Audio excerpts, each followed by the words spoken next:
¿Cómo están, estimados usuarios y estimadas usuarias? Esta es la clase número 64 de Fisiología Social, Socialismo Biológico y de El Cuerpo Social. Mi nombre es José Martín Brón, un soldado de Papa Dios.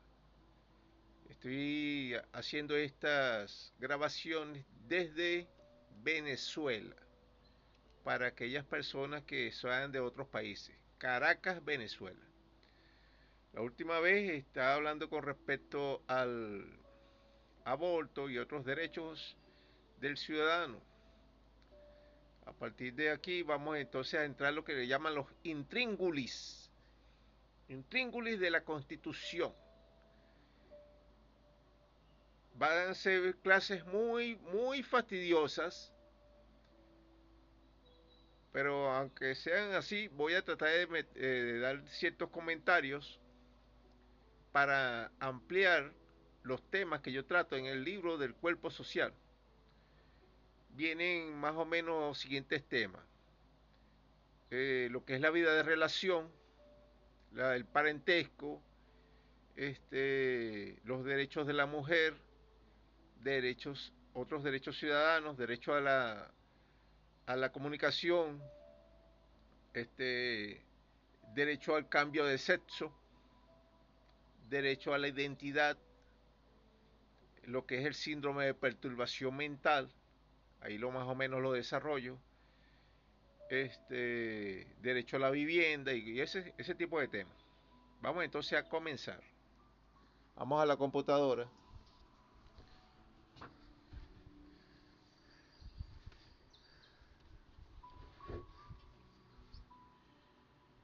De la vida de relación. Acuérdense que hay cosas aquí, o sea, temas que yo desarrollo que no están en las antiguas constituciones, porque yo tuve que adaptar esta constitución al socialismo biológico. Ahora, en la sesión 3 habla de las células humanas y la vida de relación.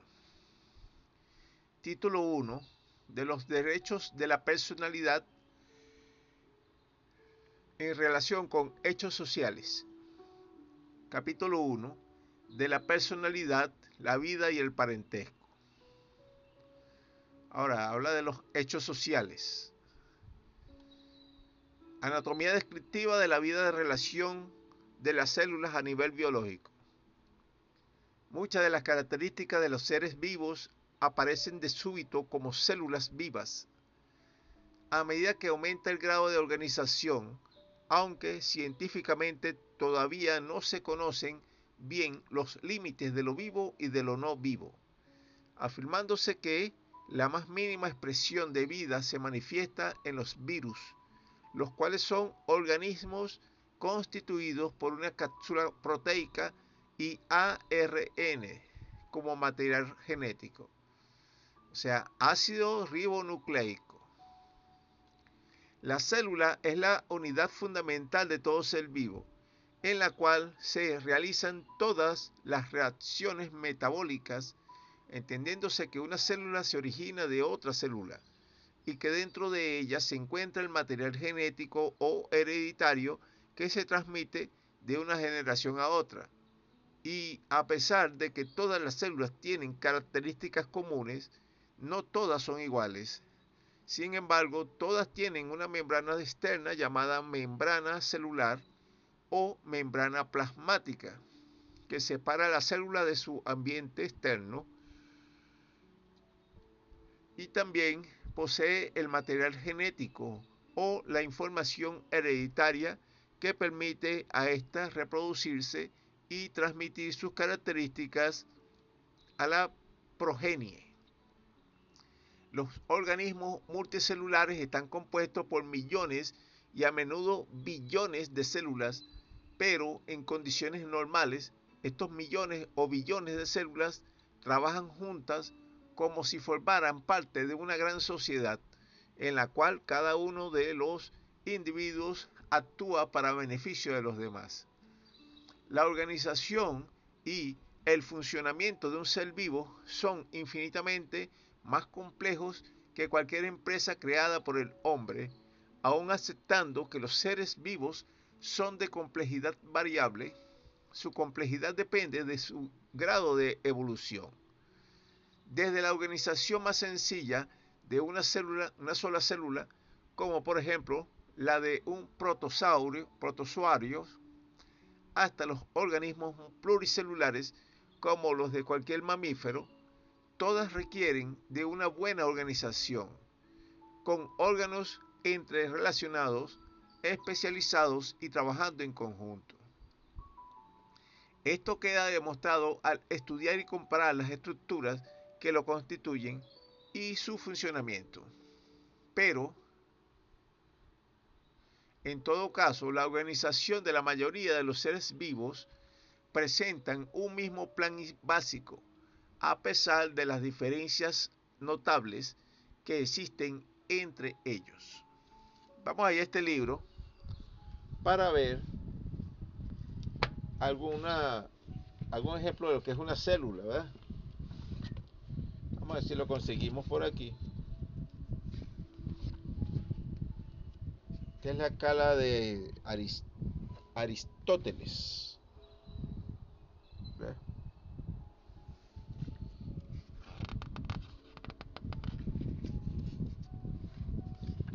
Principalmente para las personas que no tienen mucho acceso a los libros.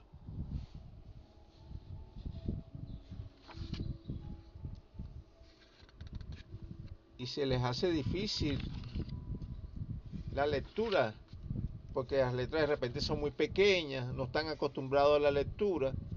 Por ejemplo, estimado usuario y estimada usuaria, miren, estas son las eras biológicas por los que ha pasado la Tierra.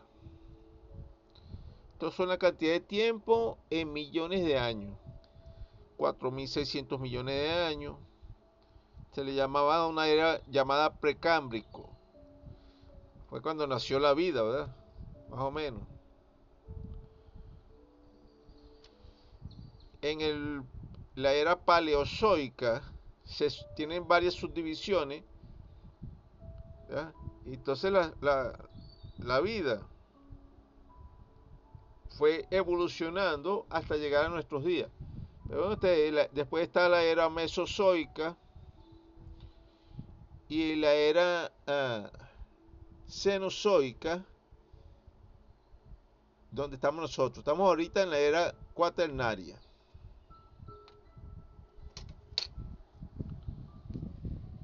Pero ve usted que aquí en otro tipo de mediciones, toda esta cantidad le llaman la era precámbrica. Esta es la era paleozoica, mesozoica, cenozoica. O sea que esta era es la más larga de todas, cuando estaba la vida en evolución.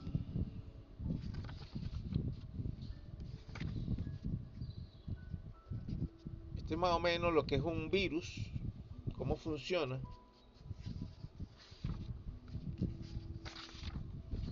Esta es la cadena de ADN.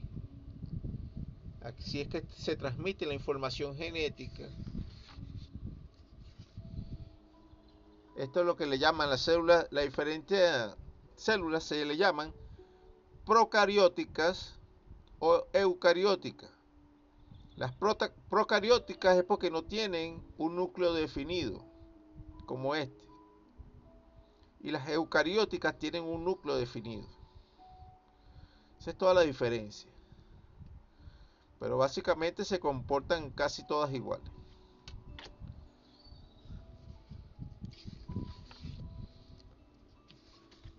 Entonces aquí es más o menos un ejemplo de lo que es una célula.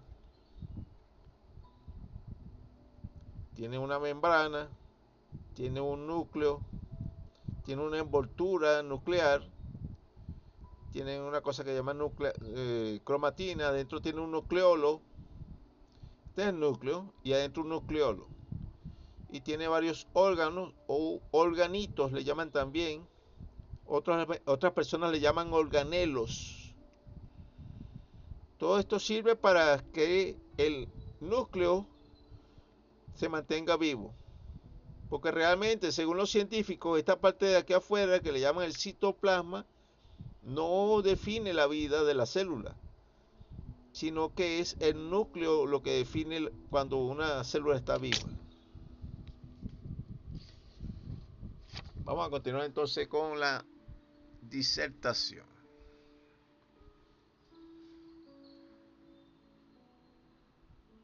El hombre, los animales y los vegetales son organismos compuestos por millares de células que poseen sistemas o aparatos, llámense respiratorio, circulatorio y otros, los cuales están compuestos por órganos, estos por tejido, y los tejidos están formados por células. Esta organización de los seres vivos en el ámbito humano puede permitirnos establecer algunas analogías. Es por medio de los hechos sociales y por medio de la interacción continua y cotidiana de todas y cada una de las células humanas que componen el cuerpo social, la república, es que este puede mantener el tejido social que la caracteriza como nación. ¿Qué quiere decir todo esto que acabo de hablar? Estimado usuario y estimada usuaria, que usted es una célula humana del cuerpo social.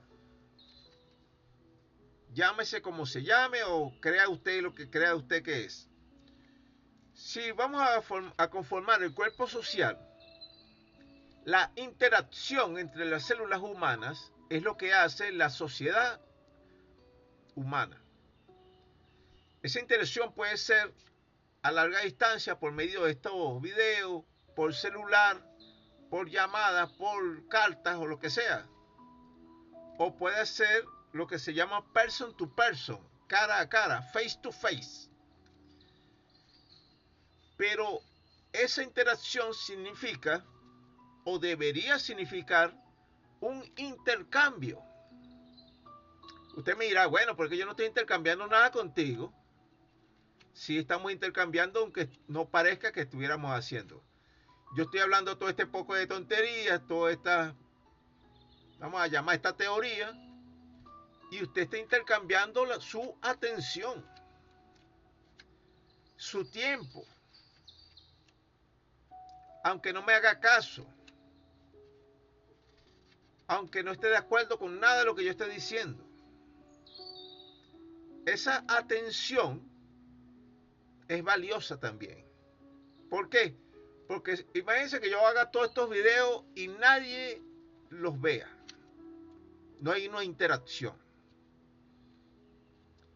Y lo otro es que la interacción, aunque aparentemente no produce ninguna reacción de parte de una persona o de otra, subconscientemente va afectando a su persona.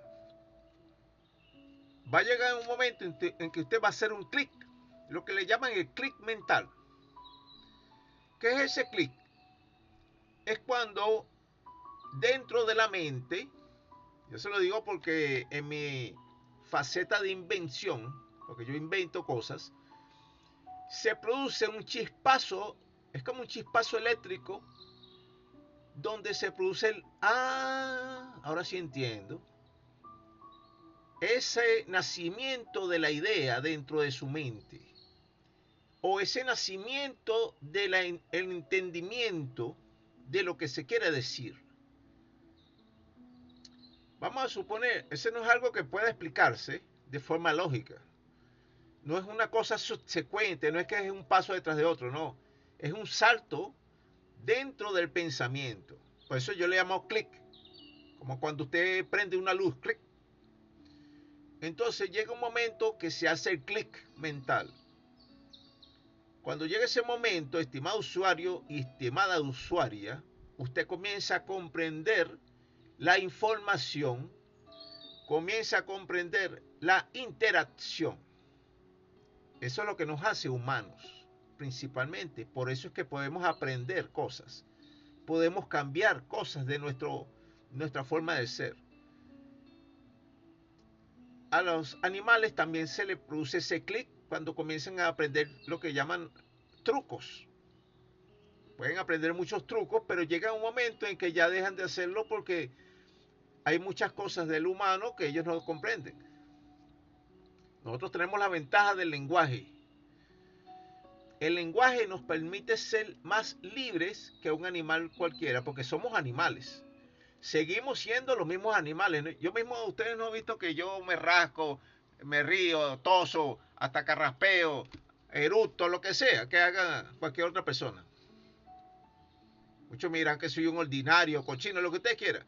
Pero es porque uno no puede dejar de ser un animal. Entonces, ¿qué sucede? La ventaja de el lenguaje es lo que nos hace más humanos. Y si no tenemos interacción entre los humanos, o sea, hay una falta de comunicación, podríamos inferir que nos hacemos más animales de lo que ya somos. ¿Y qué es lo que sucede? Con la mayoría de las personas no tienen suficiente comunicación. Entre el gobierno y la sociedad no hay suficiente comunicación. Ok, hay propaganda, etcétera, pero no hay una comunicación real. Entre las familias no hay comunicación suficiente ni real. Entre las parejas tampoco. Y por eso es que comienzan los problemas sociales. Muchos de estos temas que yo estoy tratando aquí se daban en una materia que se llamaba o se llama puericultura. Y llegó un gobierno, no sé, no me acuerdo qué gobierno fue, y la eliminó de la parrilla del sistema educativo. ¿Usted se acuerda de los primeros videos que yo les expliqué con respecto a la teoría conspiranoide? ¿Cuál es la idea? Eliminar, porque le voy a hablar es de eso, de puericultura. Eliminar de la educación la puericultura, los conocimientos de puericultura y de convivencia ciudadana, lo que antes se llamaba una materia que se llamaba moral y cívica, también fue eliminada del sistema educativo. Entonces, estimado usuario y estimado usuario, si usted no ha visto o no ha escuchado nada de esto, ahorita va a comenzar a estudiar. Vamos a ver, seguir entonces. Del parentesco. Se entenderá por parentesco al vínculo que tenga una persona con otra, bien sea por ser familiar de sangre de la misma o por ser familiar por afinidad al vincularse a la familia, bien por casamiento, adopción o por formas de vinculación directa. Se entenderá que el parentesco puede ser por consanguinidad o por afinidad. El parentesco por consanguinidad es la relación que existe entre las personas unidas por vínculos directos o indirectos de sangre. Se entenderá que la proximidad del parentesco se determina por el número de generaciones. Cada generación forma un grado. La serie de grados forman la línea. Es línea directa la serie de grados entre personas que descienden una de otra. Por ejemplo, la primera generación, después viene el hijo, esta es la línea directa. Después viene el nieto, es línea directa, ¿verdad? Es línea colateral, la serie de grados entre personas que tienen un autor común sin descender una de otra.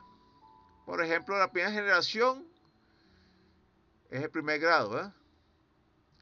La segunda generación, que serían los hijos, en línea directa es segundo grado. La tercera generación, que serían los nietos, es tercer grado. Y los tíos serían línea colateral, ¿verdad? Tíos, primos, sobrinos, etc. La línea recta es ascendente o descendente. La línea ascendente liga a la persona con aquella de quienes desciende. Por ejemplo, abuelos, tatarabuelos, bisabuelos, etc. La línea descendiente liga al autor con los que descienden de él. Por ejemplo, sus hijos, nietos, bisnietos, tataranietos. En ambas líneas, ascendentes o descendientes, hay tantos grados cuantas sean las personas, menos una, que sería su generación, ¿verdad? En la línea recta se sube hasta el autor.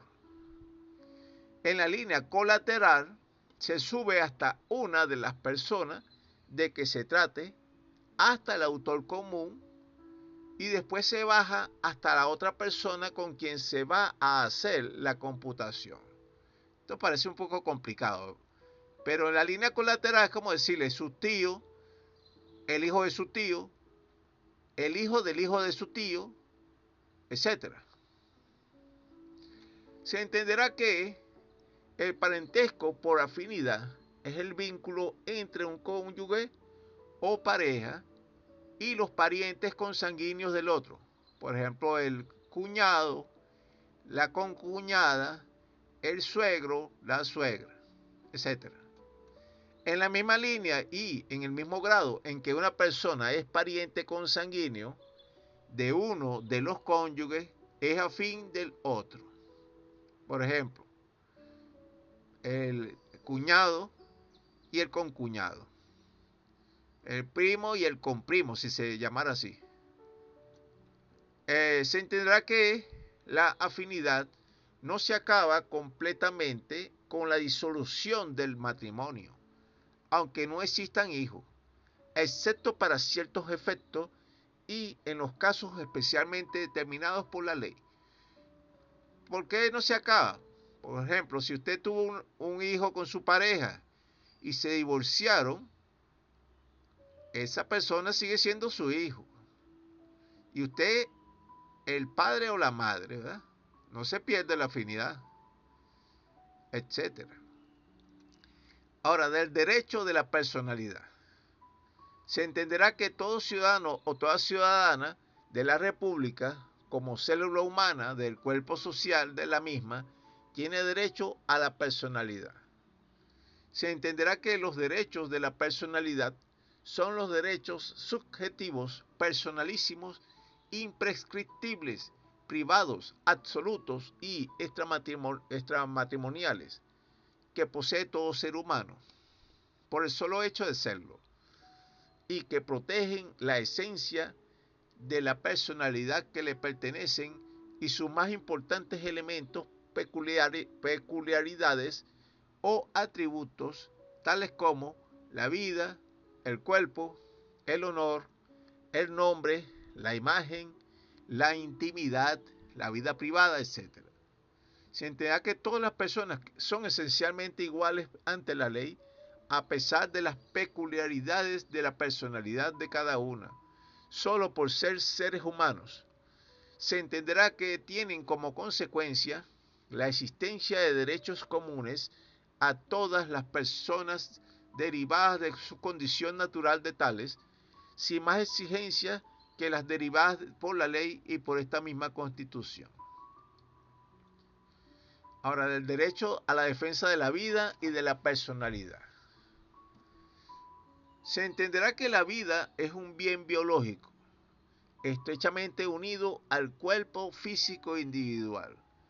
Por lo tanto, el derecho a la vida y a su defensa tiene toda persona es también una manifestación del derecho de la personalidad, del derecho a la defensa de la propia vida, del derecho sobre el propio cuerpo físico, del derecho a la integridad física y del derecho a disponer libremente del propio cuerpo.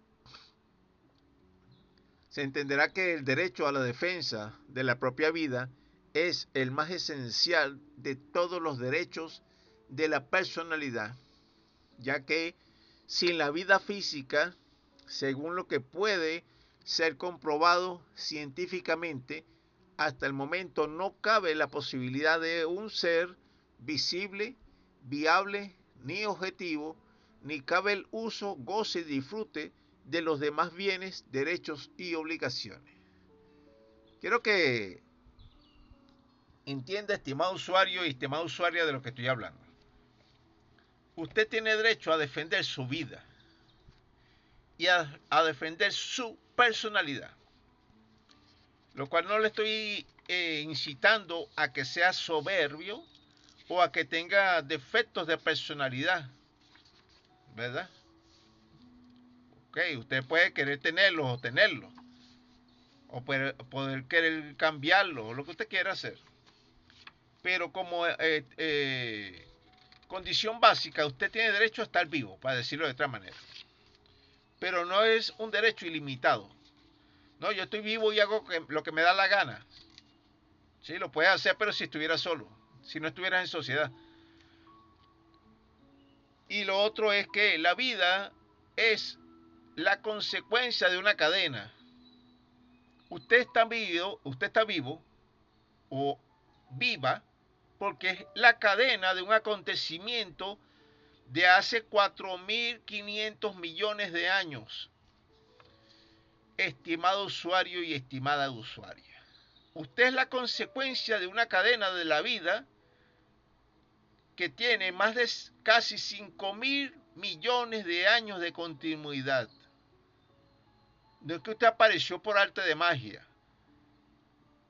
No, usted es la cadena de una consecución de vida. Vamos a verlo de forma gráfica, ¿verdad?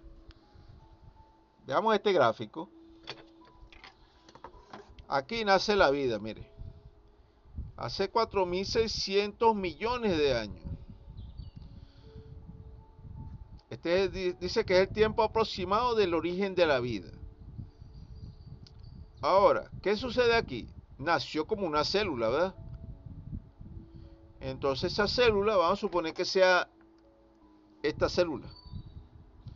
Esta célula se subdividió y se juntó con esta otra. Hubo un apareamiento de células. ¿Y qué sucedió? Una división genética, ¿verdad?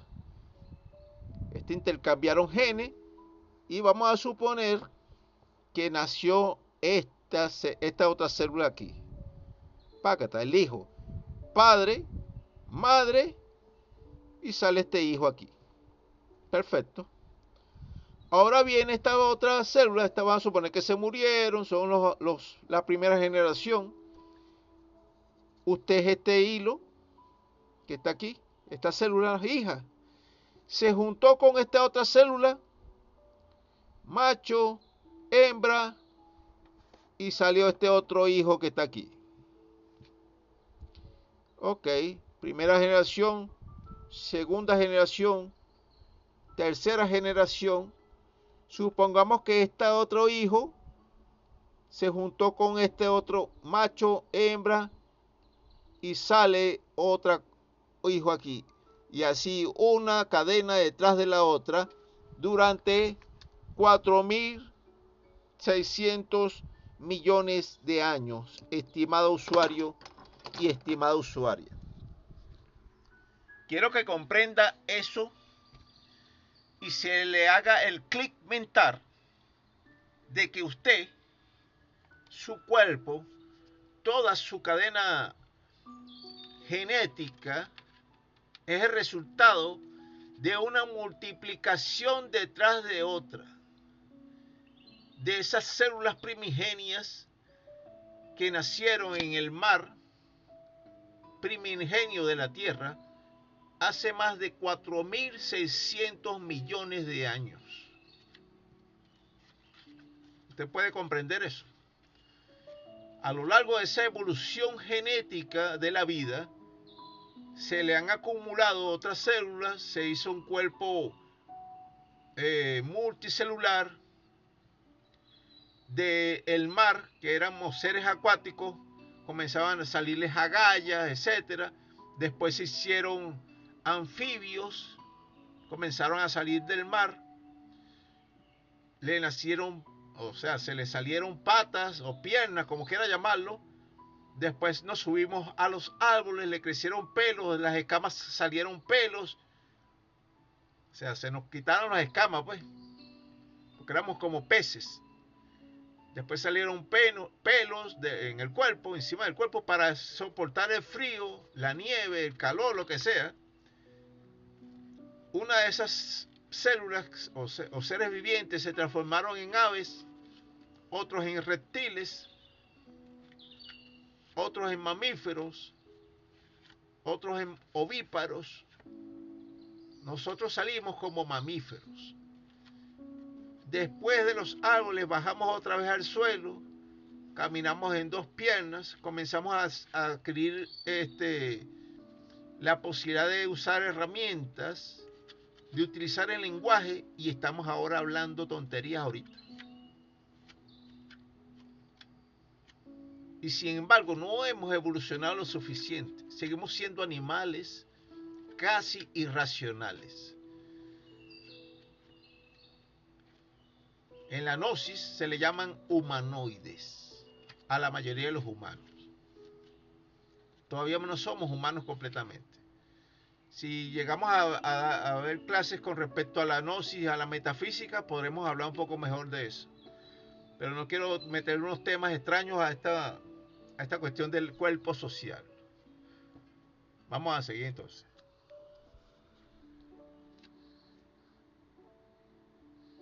Se entenderá que el derecho a la vida implica el derecho a la legítima defensa de su existencia y a sus acciones conexas para obtener las respectivas indemnizaciones de los daños materiales, físicos, morales y psicológicos causados o que se intentaron causar por la lesión de ese bien biológico, incluso aún en ciertos casos en que no haya habido delito o acción tipificada como penal o punible.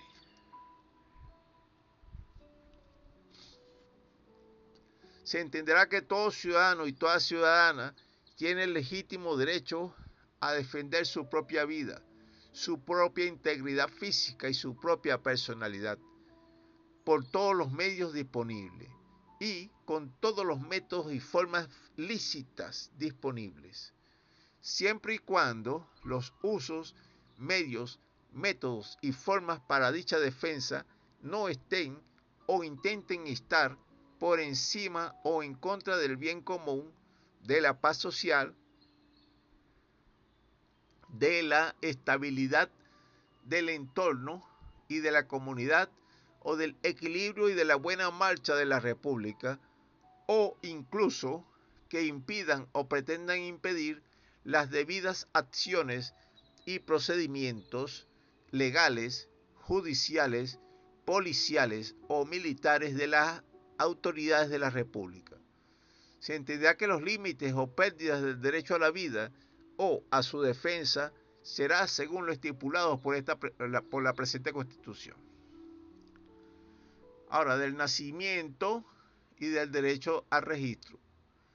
Se entenderá que toda persona, ciudadano o ciudadana de la República,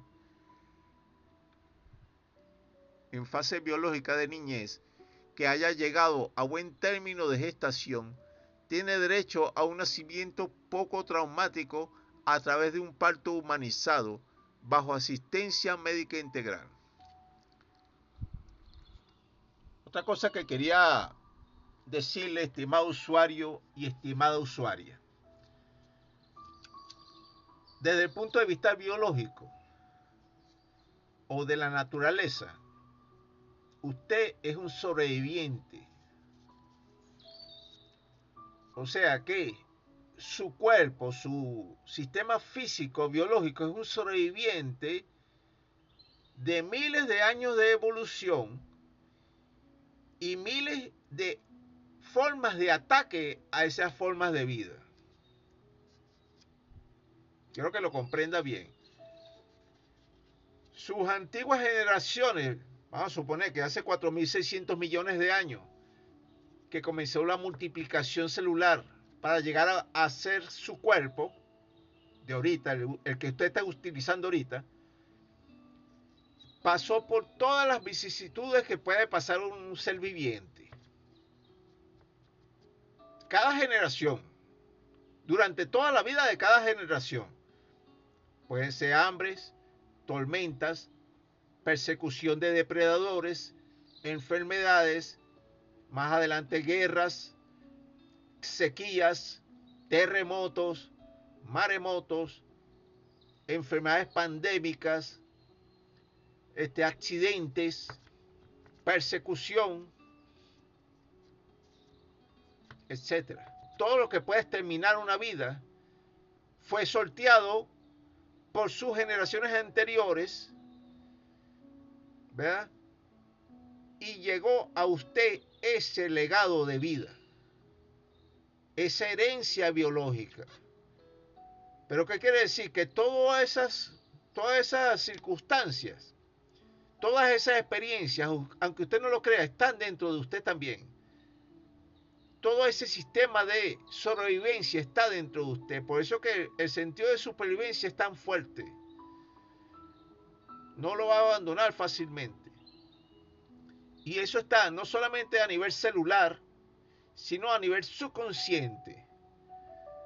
Cuando se nos da el bagaje celular, se nos da también un bagaje subconsciente como un software que le llaman el instinto.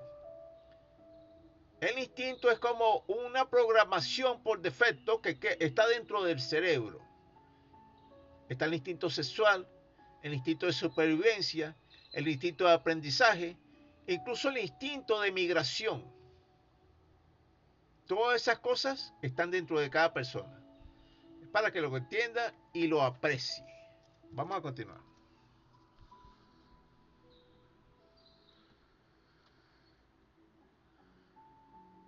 Se entenderá que toda persona, ciudadano o ciudadana, en fase biológica de niñez, tiene derecho a que desde el momento mismo de nacer hasta el término máximo de 30 días continuos a ser registrado o registrada en la data del Consejo Nacional de Registro Civil y Electoral adscrito al Poder Electoral, conocido también por las siglas CONARECI o CONARECI, como quiera llamar. Se entenderá que las personas interesadas o enteradas del acontecimiento, o sea, del nacimiento de alguien, o los responsables directos del mismo, tienen la obligación de proceder a la declaración inmediata ante las autoridades competentes del organismo mencionado en este artículo, a quienes se les presentará físicamente a las personas recién nacidas para que se les hagan todas las pruebas y registros biométricos exigidos por la ley. Se entenderá que si dentro del lapso establecido no le fuere posible, por cualquier circunstancia, a los responsables o interesados en la presentación, trasladarse o trasladar al niño o a la niña a los sitios de presentación, podrán, por medio de autorizados o apoderados, por medios escritos o medios electrónicos, pedir que las autoridades competentes se trasladen al domicilio para hacer la presentación, las cuales deberán realizar dicha diligencia sin cobrarles a los interesados ningún tipo de emolumentos por esta acción.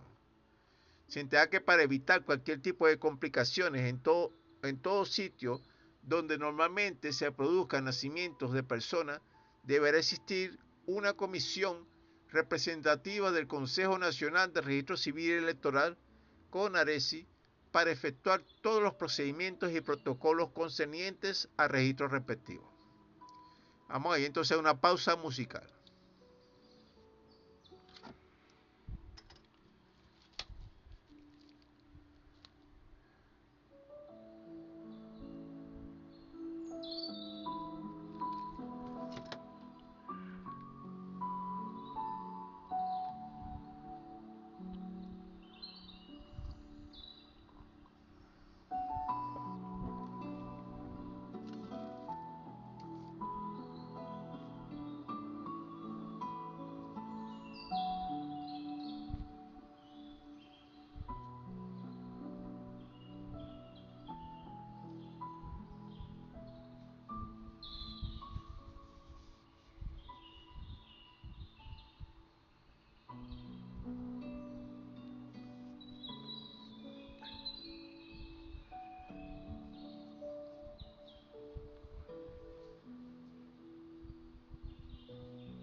Vamos a regresar.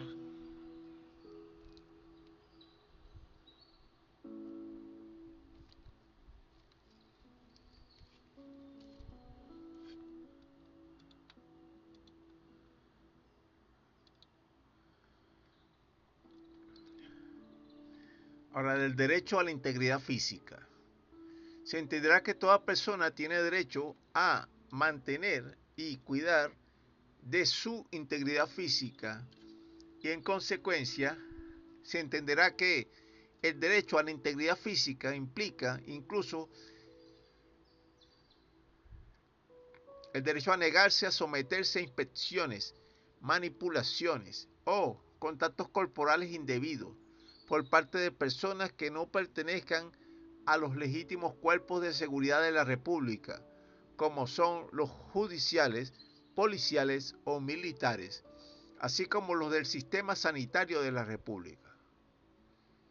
O sea, estimado usuario y estimada usuaria, usted, como le digo, es un sobreviviente de millones de años de evolución, que pasaron hambre, persecuciones, pandemia, esclavitud, etcétera. Y entonces usted tiene su cuerpo. Es el que usted utiliza su cuerpo todos los días, hasta que se muera. Entonces usted puede negarse a someterse a inspecciones y a manipulaciones o contactos corporales indebidos. Pero los cuerpos de seguridad del Estado sí pueden tocarlo a usted. Y también los del sistema sanitario de la República. Porque, por ejemplo, si usted tiene una enfermedad contagiosa o infecto contagiosa, usted es un peligro para la sociedad. Y por mucho derecho que usted tenga sobre su cuerpo, hay que hacerle tratamiento. Porque si no va a ir infectando a los demás. Y si hay un allanamiento o un cateo de personas, usted no puede negarse a ser cateado. O sea que todo derecho tiene su límite. Es que una de las cosas que quiero entender aquí. Se entenderá que es legítimo el derecho a negarse a someterse a inspecciones corporales, a cuidados médicos o a intervención quirúrgica, salvo ciertas excepciones estipuladas por esta Constitución y por la ley. Algunas de esas excepciones son, por ejemplo, cuando la persona implicada o interesada directamente es sospechosa de portar en su cuerpo o sobre su cuerpo, en sus ropas o accesorios corporales cualquier tipo de enfermedad epidémica, virus transmisible, agentes químicos o patógenos, drogas psicotrópicas, armamentos convencionales, armamentos químicos, bombas químicas, sustancias químicas peligrosas, explosivos, documentos sustraídos o importantes, objetos robados, etc. Se entenderá que otra de estas excepciones es cuando las autoridades competentes de la República solicitan la requisitoria corporal por sospecha fundada en incursión de delitos u otros motivos como son la inspección corporal rutinaria, cuidados médicos obligatorios, intervenciones quirúrgicas y otras causas, realizándose este procedimiento aún en contra de la voluntad o colaboración de las personas interesadas. Pero este procedimiento solo podrá hacerse bajo autorización legítima o por motivos de procedimientos sanitarios, judiciales, policiales o militares.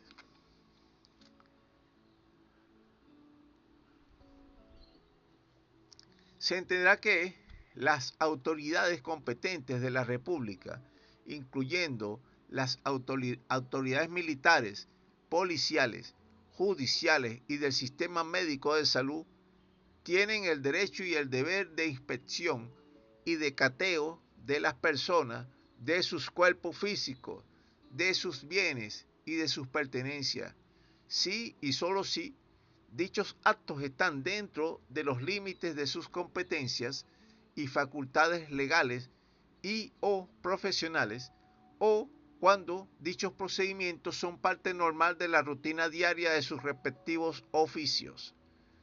Se entenderá que las autoridades competentes podrán inspeccionar, de ser posible, con una persona o autoridad del mismo sexo que la persona inspeccionada, siempre y cuando haya motivos suficientes para presumir que oculta o transporta en su cuerpo, entre sus ropas, o transporta dentro de su mismo cuerpo o en sus pertenencias, bien sea objetos relacionados con un hecho punible, enfermedades de cualquier tipo o enfermedades infectocontagiosas o peligrosas, tanto para sí misma, para sus semejantes o para el resto de la sociedad, o que se considere que sean un peligro latente o inminente para la sociedad.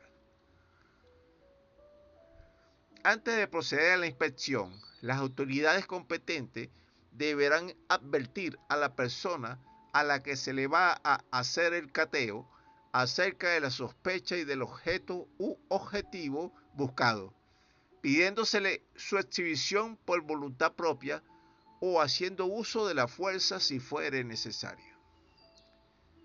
Igualmente, las autoridades, antes de proceder a la inspección física, deberán identificarse de manera clara y audible con su nombre, apellido, cargo y número de identificación si lo tuvieren. Queda entendido que todo tipo de inspección física no debe ser en perjuicio del honor, la dignidad, la intimidad, la integridad física, el pudor y el debido proceso de la persona inspeccionada. En caso contrario, en este sentido, el afectado o la afectada tendrán derecho de demanda sobre la persona, grupo de personas, instituciones o entes pudiendo ser indiciados por el delito de atentado contra el derecho de la integridad física y de la personalidad y el delito de abuso de poder. Se entenderá que todo cuanto sea necesario se podrá proceder al examen corporal, solo cuando sea necesario, a la inspección física o al cateo físico, con el debido respeto al pudor de las personas y, si es preciso, el examen se practicará con el auxilio de uno o varios expertos al acto. Al acto podrán asistir una o varias personas de confianza del examinado o de la examinada. Sin embargo, antes del acto, la persona interesada será advertida del tal derecho, dándole o permitiéndole el tiempo prudencial para que se presenten los acompañantes y todas las facilidades para ello. Estas reglas también son aplicables a otras personas involucradas, sospechosas o indiciadas, cuando sea absolutamente indispensable realizar este procedimiento para descubrir la verdad o el objeto u objetivo buscado. Ahora, de la nacionalidad. Estimado usuario y estimado usuario, vamos a entrar en otro tema. Entonces habla de los derechos ciudadanos en relación con hechos sociales, de la nacionalidad y de la ciudadanía. Ahora, de los venezolanos y de las venezolanas por nacimiento. Se entenderá que son venezolanos o venezolanas por nacimiento según lo reconocido por el Cuerpo Social de la República Socialista y Bolivariana de Venezuela. Toda persona nacida en el territorio de la República, incluyendo el territorio esequibo venezolano, el territorio marítimo, los territorios frente Caribe y frente Atlántico, el territorio perteneciente a las embajadas venezolanas o a las propiedades de la República, donde quiera que se encuentren en el planeta Tierra o en el espacio exterior a la Tierra si se diera el caso, e inclusive todo tipo de naves o transportes como por ejemplo barcos, aviones, submarinos, transporte en tránsito, donde quiera que se encuentren y que igualmente pertenezcan a la República.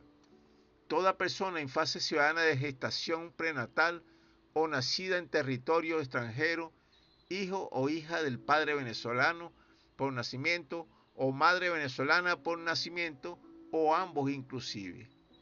Toda persona extranjera que sea menor de 16 años de edad, que sea adoptada o adoptado por padre venezolano o madre venezolana. Toda persona nacida en territorio extranjero, hijo o hija, adoptado o adoptada o no, de padre venezolano por nacimiento o madre venezolana por nacimiento, siempre y cuando que dicha persona nacida en territorio extranjero establezca su residencia temporal o permanente en el territorio de la República antes de cumplir en el extranjero los 30 años de edad, viviendo en el exterior de manera ininterrumpida.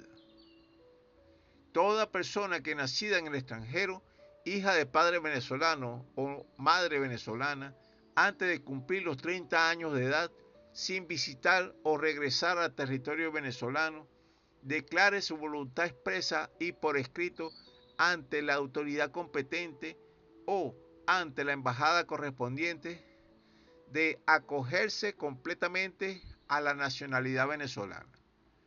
Toda persona nacida en territorio extranjero cuyos padres o representantes venezolanos, antes de que la misma persona cumpla la mayoría de edad, viviendo de manera ininterrumpida en territorio extranjero, declaren de manera expresa y por escrito ante la embajada correspondiente o ante las autoridades competentes de que dicha persona va a acogerse completamente a la nacionalidad venezolana.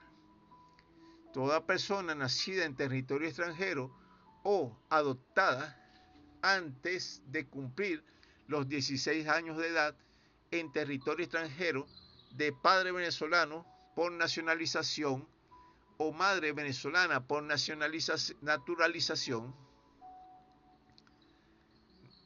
siempre que antes de cumplir los 30 años de edad establezca su residencia temporal o permanente en el territorio de la República y declara expresamente y por escrito ante la embajada correspondiente o ante las autoridades competentes su voluntad de acogerse completamente a la nacionalidad venezolana. O sea, hay varias formas, estimado usuario y estimada usuaria, de considerar a una persona como venezolano o venezolana. Ahora, de la nacionalidad venezolana y la naturalización. Se entenderá que son venezolanos o venezolanas por naturalización, reconocidos por el cuerpo social de la República Socialista y Bolivariana de Venezuela, los extranjeros o extranjeras que obtengan carta de naturalización en el territorio de la República o en sus respectivas embajadas, y para tal fin deberán tener una dirección y domicilio fijo, comprobable y real en la República, así sea intermitente, temporal o permanente, por lo menos durante los últimos 5 años, antes de la fecha de su respectiva solicitud de naturalización, debiendo no estar incursos o incursas en ningún tipo de delitos graves o gravísimos en contra de la República, de su Constitución o de la ley. O sea que esta cantidad de años es menor de lo que piden las antiguas constituciones.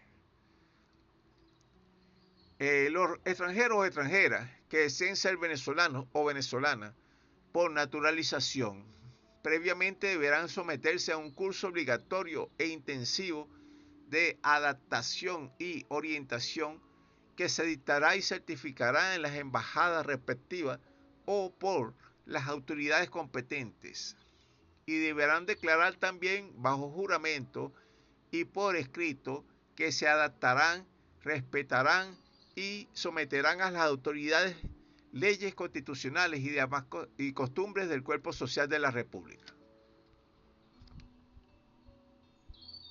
O sea, estimado usuario y estimada usuaria, ¿cuál es una de mis propuestas con esto? Que hasta el momento no sé si existe, creo que no existe todavía eso por lo menos en la embajada venezolana no creo que exista todavía.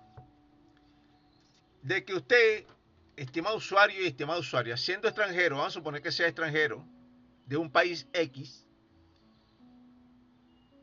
nacido allá, en ese país, con esa lengua, etcétera, ese lenguaje, usted quiere ser venezolano por X o Y. Bueno, usted va a la embajada de Venezuela y allí ya tiene que hacer cursos intensivos de lo que le indique el personal diplomático. Vamos a suponer que sea del castellano, del lenguaje venezolano, de las costumbres, de la historia, no sé qué temas le pondrán a hacer el curso. De algunas leyes, de la constitución, etcétera. Pero aparte de haber hecho ese curso, usted tiene que buscar la manera de tener aquí también en Venezuela una residencia fija. O por lo menos temporal. O venir y tener una residencia intermitente. Aunque sea una visita de un día, 2 días, una semana, un mes, lo que sea. Pero tiene que hacerlo durante 5 años. Aunque sea que venga una vez al año. Esa es incluso más oportunidades que lo que dan muchos otros países. En otros países tienes que estar ahí casado con alguien, tener una casa, un trabajo y no sé qué otras cosas. Y aparte de eso, haber tenido como 10 años metido ahí. O sea, la idea es dar la oportunidad a las personas que quieran tener otra nacionalidad. Porque yo digo que todos deberían de ser bienvenidos si vienen con buena intención. ¿Quién dice que no se puede? Vamos a seguir.